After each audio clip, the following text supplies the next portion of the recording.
अस्सलाम वालेकुम प्यारे बच्चों, क्या हाल है आप लोगों का। तो आज फिर से हम स्मॉल बेसिक के कुछ छोटे मोटे प्रैक्टिकल्स करेंगे। तो उसमें हम देखेंगे कंडीशनल स्टेटमेंट्स। वैसे तो मैंने पिछली वीडियोस में आपको स्मॉल बेसिक्स के छोटे छोटे प्रैक्टिकल्स बताए हैं, लेकिन अगर हमने कुछ कंडीशंस लगानी है, यानी अगर हम चाह रहे हैं कि ऑटोमेटिकली डेटा एंटर हो, ठीक है, वो खुद ब खुद जो है डेटा एंटर करता जाए, वन के बाद second, third, fourth and so on. तो उसमें कुछ आप कंडीशंस लगा दें, यानी आप लूप्स लगा दें, कंडीशंस लगा दें, जिससे आपको डेटा जो है वो ऑटोमेटिकली एंटर होता जाता है। तो उसमें हम कंडीशनल स्टेटमेंट पढ़ेंगे। कंडीशनल स्टेटमेंट्स हैं कि आप विद एनी कंडीशन, ठीक है, कोई भी स्टेटमेंट जो है उसको प्रिंट करा सकते हैं।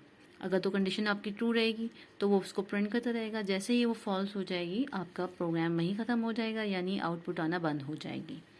तो उसमें सबसे पहले आपकी कंडीशनल स्टेटमेंट है इफ़ देन स्टेटमेंट।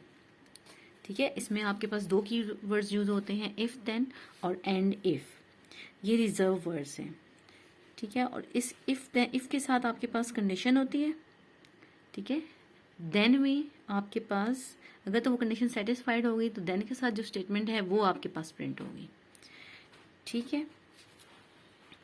और जो एंड इफ़ है ना, वो आपको बताती है, वो प्रोग्राम को बताती है, यानी उसके थ्रू आप प्रोग्राम को बता रहे हैं कि आपकी कंडीशन जो है एग्जीक्यूट हो चुकी है, ठीक है, अब प्रोग्राम एंड होने वाला है।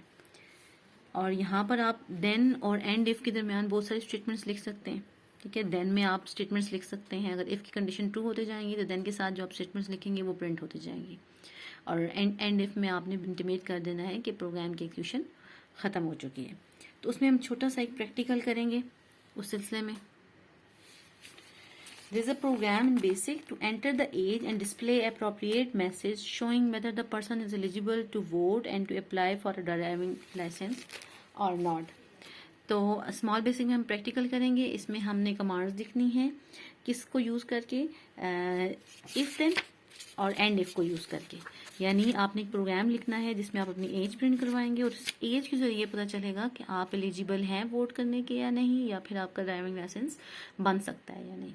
तो ये बेसिकली क्राइटेरिया यूज़ होता है जॉब एप्लीकेशंस में, या आपके पास जब किसी भी गवर्नमेंट के इंस्टीट्यूट में कुछ एप्लीकेशंस आती हैं, नंबर ऑफ एप्लीकेशंस जो है वो आपके पास मोर देन 100,000 होते हैं, तो फिर इस तरह की आप स्टेटमेंट्स जो हैं, कंडीशनल स्टेटमेंट्स लगा देते हैं कि डेटा वो लेता जाएगा, उसको एलिजिबल करता जाएगा। अगर एज जो है वो एक मैक्सिमम रिक्वायर्ड एज से ज़्यादा है या उसकी इक्वल है तो फिर वो उसको एलिजिबल करता जाएगा, अदरवाइज नॉट एलिजिबल करता जाएगा। यानी मैनुअली करने के बजाय आप उसको स्मॉल बेसिक में प्रोग्राम्स के थ्रू ऑटोमेटिक प्रिंट करवा सकते हैं। तो उसके लिए सबसे पहले आपने करना है, स्मॉल बेसिक को ओपन करना है स्टार्ट में जाके, ठीक है, इट इज़ गेटिंग ओपन जी। तो ये टेक्स्ट विंडो आपके पास ओपन हो गई है स्मॉल बेसिक की।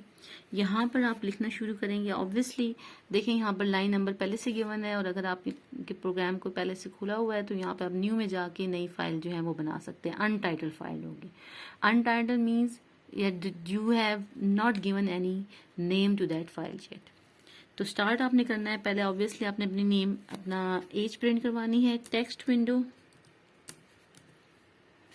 तो जब आप कुछ कीवर्ड्स लिखते हैं वो साथ ही आपको सजेशंस दे देता है, यानी ताकि गलती ना हो।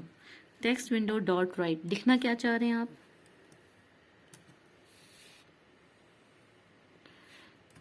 एज, यानी एंटर योर एज जी। आपने एज के लिए कमांड दे दी, ठीक है, टेक्स्ट विंडो के अंदर। अब एज किसकी इक्वल है, आपके पास है टेक्स्ट विंडो यानी रीड नंबर, उसमें सेम उसी तरह से आप दो ब्लैंक ब्रैकेट्स देंगे जो इंडिकेट कर रहे हैं कि ये एक इंटीजर वेरिएबल है, ठीक है। 19 मतलब फ्रैक्शनल पार्ट नहीं है, आपके पास सिर्फ इंटीग्रल पार्ट है इसके अंदर। तो एज को आप रिप्रेजेंट करेंगे AGE is equal to text window,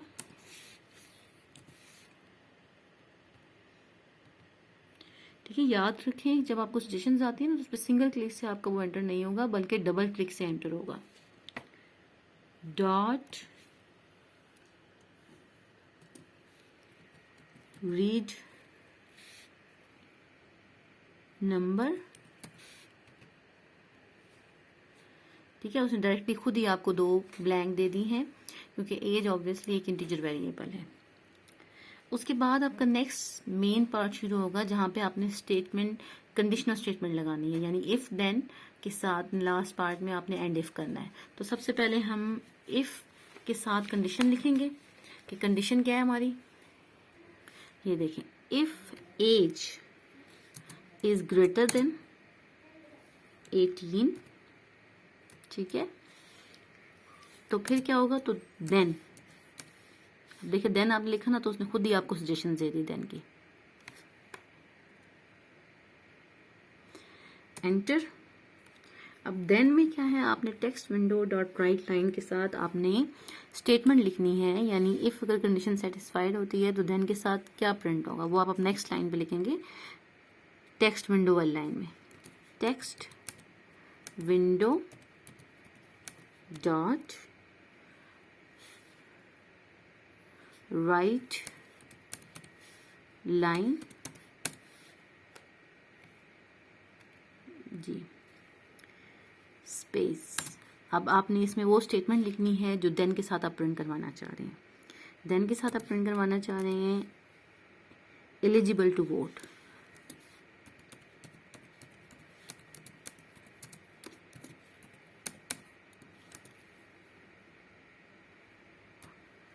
ठीक है।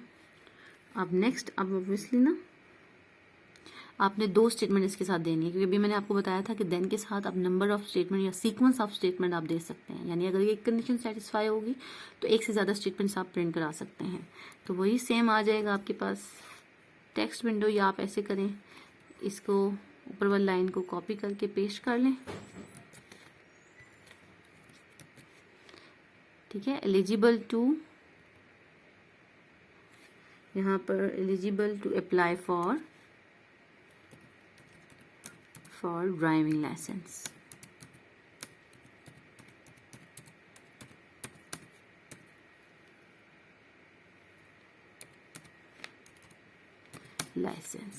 ठीक है। यानी आपने स्टेटमेंट्स दे दी दोनों देन के साथ। अब 6 पे आप क्या लिखेंगे, एल्स। एल्स का मतलब है कि अगर तो आपके पास इफ स्टेटमेंट जो है वो कंडीशन ट्रू होगी तो फिर तो ये दोनों लाइंस जो है प्रिंट होगी, एलिजिबल होगा वोट के लिए भी और ड्राइविंग लाइसेंस के लिए भी। लेकिन अगर आपके पास कंडीशन ट्रू नहीं होगी, यानी एज 18 से ग्रेटर नहीं है, तो फिर एल्स के साथ जो स्टेटमेंट आप लिखेंगे वो आपकी प्रिंट होगी। तो एल्स में आएगा आपके पास वही text window dot write line करके आपने उसकी भी स्टेटमेंट देनी है। यहाँ पर आप लिखेंगे नीदर एलिजिबल फॉर,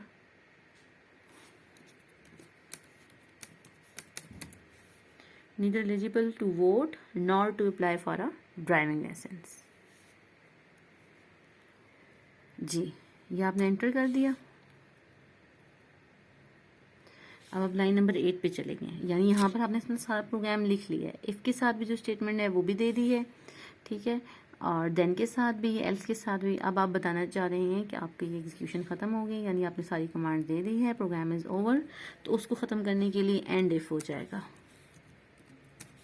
ये देखिए आपको वो सजेशंस दे देता है,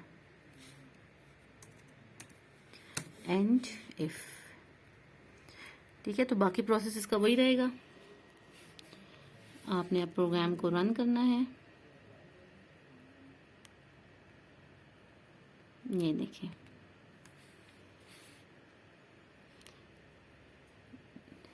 अब वो क्या कह रहा है कि enter your age. For example मैं अगर 16 करती हूँ तो क्या होगा, तो ये देखिए क्या, neither eligible to vote not to apply for a driving licence. अच्छा जी, अब यहाँ पे अगर मैं 16 की जगह 18 से अबव करती हूँ, 19 करती हूँ, तो फिर क्या वो आपको करेगा, देखें उसने दोनों अप्लाई स्टेटमेंट्स जो हैं वो देन के साथ जो स्टेटमेंट्स थी वो आपको प्रिंट करके दी, eligible to vote, eligible to apply for driving licence, ठीक है। पहले जब स्टेज मैंने लेस इनपुट की थी 18 से, तो एल्स के साथ जो स्टेटमेंट थी वो आपको उसने प्रिंट करके दी थी। अभी जब मैंने 18 से ग्रेटर एज इनपुट की है तो जो देन के साथ स्टेटमेंट है ना वो आपके पास प्रिंट हुई। आप प्रेस एनी की टू कंटिन्यू, अब इसी में आप अगला प्रोग्राम अपना लिख सकते हैं या कुछ भी और। तो I hope so this video will be very helpful for you. आप फ्यूचर के लिए अगर ये चाहें अपना प्रोग्राम सेव करना चाहते हैं तो सेव एज में जाके आप अपने फाइल में सेव कर सकते हैं। डेस्कटॉप पे for example let's say save करते हैं हम इसको, ठीक है। ए, यहाँ से आप डेस्कटॉप सेलेक्ट कर लें जी, और फाइल का नेम मैंने लिख दिया ए, ठीक है। अब ये सेव हो गई। अब हम इसको क्लोज कर सकते हैं। आप किसी भी सेव फाइल को आप फिर से ओपन भी कर सकते हैं। ओपन में जाके सेम प्रोसेस होगा आपके पास, डेस्कटॉप। अब यहाँ जहाँ आपने वो फाइल सेव की है, अब देखें a.sb, sb है इसकी एक्सटेंशन, ठीक है, स्मॉल बेसिक की एक्सटेंशन है आपके पास। तो आप इसको दोबारा ओपन करें डबल क्लिक से, देखें वही सारी कमांड्स आपके पास ओपन हो गई हैं। तो इट्स वेरी इजी, आप खुद भी इसको ट्राई करें और इससे लर्न करें। I hope to so this video will be very helpful. Comment करें और मेरी वीडियो देखते रहें। इसके साथ साथ कुछ प्रोग्राम्स, कोडिंग वगैरह मैं आपको बताती रहूँगी। And don't forget to subscribe my YouTube channel. Thank you.